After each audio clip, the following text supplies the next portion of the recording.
ఏంటి భయ్య ఈ సినిమాకి సింగిల్ స్క్రీన్ లో బుకింగ్ లేవు?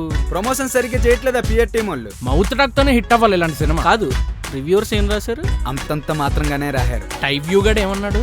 ఆడికి తమిళ సినిమాలు తప్ప తెలుగు సినిమాలు ఎక్కువ కదా బ్రో. ఈ టుచుక్ టుచుక్ పొటాటో గాడు పల్సర్ బైక్ లో పెట్రోల్ అయిపోయినట్టు ఉంది, ఇంకా సినిమా చూడనట్టున్నాడు. రివ్యూ అయ్యలే. తాతగారు ఏం రాశారు? సినిమాలో ఎక్స్పోజింగ్ తగ్గిందని రాశాడు. ఈయనొకడు చిలిపి బాలు. ఈడొకడు ఉంటాడు కదా ఇలా పైకి చూస్తూ కోటిలో కొన్న ఒక మైక్ పెట్టుకుని ముందు ఒకడిగాడు. ఆడేమన్నాడు? బాలేదనే అన్నాడు. అయితే సినిమా సూపర్ హిట్ భయ్యా. అదేంటిదే? ఆడ అట్టర్ ఫ్లాప్ అన్న ప్రతి సినిమా 100 కోట్లు చేసింది. ఆ మీమ్ పేజ్ లో ఏమేశారు? పేమెంట్స్ ఇంకా పడినట్టున్నాయి, ఒక్కడో ఒక్క మీమే లేదు. రివ్యూ బాలేదని సినిమాని, ఓపెనింగ్స్ లేవని సినిమా సక్సెస్ ని ఎప్పుడూ తక్కువ అంచనా వేయకూడదు. అంకుల్ నెక్స్ట్ మంత్ కడతాం అంకుల్. లాస్ట్ మంత్ కూడా ఇలాగే చెప్పారు. డబ్బులు లేనప్పుడు ఇంకేం చెప్తాం. 3 నుంచి రెంట్ అయితే కట్టట్లేదు కానీ సినిమా రివ్యూ కోసం పెద్ద రౌండ్ టేబుల్ సమావేశం. ముందు మీ జీవితాలు రివ్యూ చేసుకోండి, తర్వాత సినిమా రివ్యూల గురించి అడుగుతారు. కానీ తెలుగు ఫిల్మ్ ఇండస్ట్రీ బానిసలం. మేము బాగోపోయినా పర్వాలేదు, TFI బాగుండాలి.